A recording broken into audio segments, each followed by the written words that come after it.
গভীর নলকূপের দাপটে ফুটো হয়ে যাচ্ছে ভূগর্ভস্থ শিলাস্তর। ভূপৃষ্ঠের কাছে থাকা জল চলে যাচ্ছে আরো গভীরে, শুকোচ্ছে কুয়ো, পুকুর। চরম জল সংকটের মুখে পড়তে চলেছে বাঁকুড়া শহর। সবে মার্চ, আর এখন থেকেই জলে টান পড়েছে বাঁকুড়ায়। পুরসভার টাইম কলের সামনে লম্বা লাইন আরো দীর্ঘ হচ্ছে, জল নামছে কুয়োয়। তবে এটা এবছরই হচ্ছে এমনটা নয়, গত কয়েক বছর ধরে এটাই বাঁকুড়ার প্রতি বছরের কঠিন বাস্তব। আর এর কারণ অপরিকল্পিতভাবে নগরায়ন, সেচ আর গাছ কেটে দেওয়া। শহর বাড়ছে, বড় বড় রাস্তা হচ্ছে, মাটির উঠোন পাকা হচ্ছে। আদতে সবকিছুই যেন সিমেন্ট পিচের মোড়কে, মাটিতে জল ঢুকতে পারছে না, জল বয়ে যাচ্ছে। যে উপরিভাগটা কংক্রিটের চাদর দিয়ে মুড়ে ফেলা হচ্ছে, রাস্তাঘাট, বাড়ির উঠোন কংক্রিট হয়ে গেছে এবং গাছ লাগাচ্ছে যদিও সেগুলো টবে টবে ছোট ছোট একটা জায়গাতে, অর্থাৎ উপরিভাগের যে জল রিচার্জ হওয়ার কোনো জায়গা থাকছে না।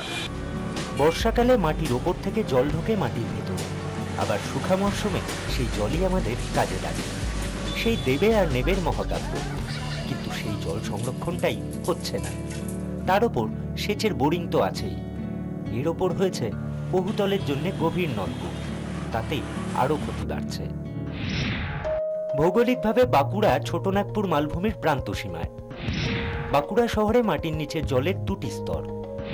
প্রথমটি ভূতলের কাছাকাছি 30 থেকে 60 ফুট গভীরতায়, অন্য স্তরটি ভূতল থেকে 400 থেকে 800 ফুট গভীরতায়।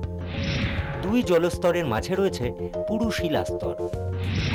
শিলাস্তরের জন্য উপরের জল নিচে যেতে পারে না, কিন্তু নীতি নিয়মের তোয়াক্কা না করে বোরিং করায় ফুটো হয়ে যাচ্ছে শিলাস্তর, আর উপরের জল ক্রমশ চলে যাচ্ছে গভীরে, ফলে জল সংকট বাড়ছে। চারিদিকে গোটা টাউন জুড়ে যেভাবে একেবারে রেকলেস বোরিং তৈরি হচ্ছে, কোনো সেই রকম কোনো রেগুলেশন কিন্তু আমরা দেখছি না। রেগুলেশন না থাকার কারণে কিন্তু নানান বোরিং হচ্ছে, এবং বোরিংয়ের কারণে কি হচ্ছে, যাদের হাতে রিসোর্স বেশি তারা বোরিং করাচ্ছে এবং তারা নিচের জলটাকে তুলে নিচ্ছে।